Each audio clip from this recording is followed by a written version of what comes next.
Hello, my name is Jim. Welcome to my Booktube channel about books and reading and stuff. I've been on Booktube now for 6 months and it's been a blast. I started this Booktube channel back in September 2020.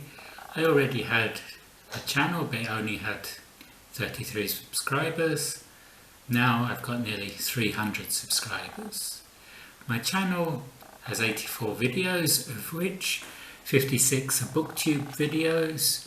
My most successful Booktube video to date was my first, the debut, which now has 392 views.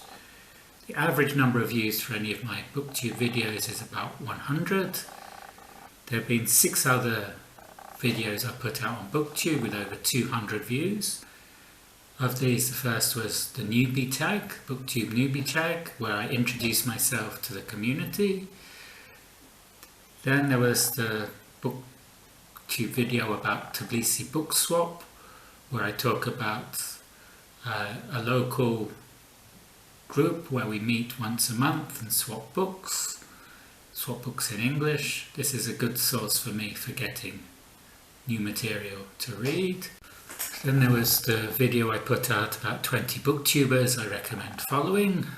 This will need an update because since I put that out in December, I've found lots more interesting Booktube channels that are well worth following, that are really interesting. Then there was the video I put out about problematic authors. That ruffled a few feathers, but that gave me a lot of watch time hours, which is good for the YouTube algorithm.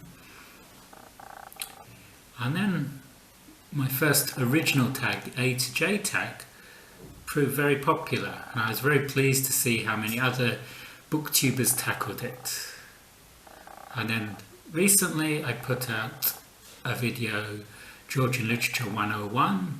This was a brief introduction to Georgian literature available in English, and to date that's at over 270 views. So I'm very pleased with that. My view count has fluctuated a lot. As you can see, the thumbnail slideshows were hardly viewed at all. The last one had about 25 views, which is really small. The quantity of my reading is probably similar to before I started Booktube, but being on Booktube I've encountered a lot of books I wouldn't have read if I hadn't been on Booktube, and this has been great. I can mention a few of these, like there was Sword of Kaigen, which I saw on Gregory Lit Perch's channel. This is a fantasy novel which I really enjoyed. Then Genet of Coffee and Copyright has recommended Solitary and Freshwater, which I read during Black History Month. Both of these were 5-star reads for me. Sophia Clay did a read-along of Anna Karenina. I wasn't able to keep up with the read-along, but I'm enjoying Anna Karenina. I'm halfway through it now. I hadn't heard of Brandon Sanderson before I came onto Booktube, but so many booktubers talk about Brandon Sanderson, and so I gave Brandon Sanderson a try. I had a look at Edgedancer, which I enjoyed. This is the number 2.5 in the Stormlight archive. This was my first experience of Brandon Sanderson. I hadn't heard of Brandon Sanderson until I came onto Booktube, and now I'm hearing his name in many quarters. He's very popular in the fantasy genre. Edgedancer I bought because it was the cheapest book of his I could find for Kindle. It was under $2, which is a good reason for me to try it.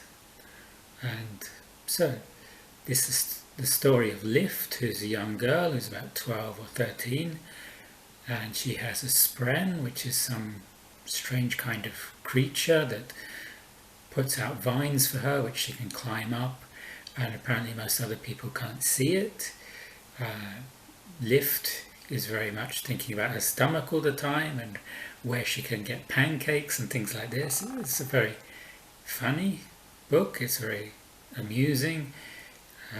The interaction between her and her spren, who she calls a void bringer, is very amusing, and she needs the energy for her awesomeness, she's able to slide in a very slippery way across paths and out of people's grasp. I enjoyed this. This is not the ideal place to start with Brandon Sanderson. If you want the ideal place, you can look at Gregory Lepetch's video about where to start with Brandon Sanderson, but I enjoyed this. And it's not just booktubers recommending books, it's also booktubers writing books. I've really enjoyed reading Margaret Pinard's The Remnants series, The Keening, The Grasping Root, and Storm, Wrack and Spindrift. This follows the story of a Scottish family who were thrown off their land on the island of Mull because of the Highland clearances and end up emigrating to Nova Scotia and what happens to them there. This was set in the 1820s and 1830s. It's a very interesting read and the characters are very well drawn. And recently I've read Mark Nash's 28 Far Cries, a collection of flash fiction, and Mark is a very able painter of words.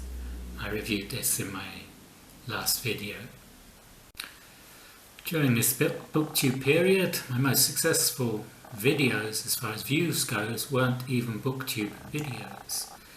I did a video about the pros and cons of living in Georgia, which has over 700 views.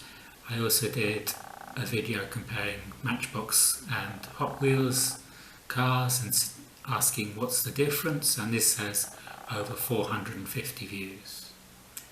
So I'm not in booktube to catch up with PewDiePie. I wouldn't be able to catch up with PewDiePie in a million years, but I enjoy it. I enjoy the community. I love talking about books and watching others talk about books and having discussions about books. So that was my video about half a year on booktube. If you like this video, you can like and subscribe below, and I will see you in the next video. Goodbye.